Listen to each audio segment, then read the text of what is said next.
মিমি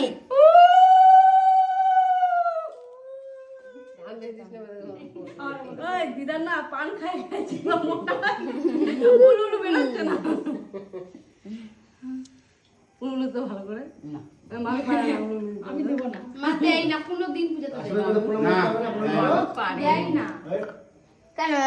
ইয়ে জেঠু আসে একবারে প্রণাম করবে না মামি না আমি আর কি দেব আমরা দিয়ে কি হবে ওই তো বাকি যা হ্যাঁ মিমি ভাগ্নি ওই বড় ভাগ্নি বলে কথা হ্যাঁ একটু বড় লোকটা দিও না আমি বড় ফোন করবো ওই ভালোই তো এখন রয়েছে নে কি শোনা না এখন আচ্ছা এটাই ভালো মনে হলো বেকার মাথা থেকে টাকাটা তুলে নিয়ে আসতে পারতি দিছে দিছে আরে এরে হয়েছে। বাস যায়নি তো পাবো কোনে রাগে রাগে খাচ্ছে কেমন যা বাবা দাও ওহো বাবা দাও বাবা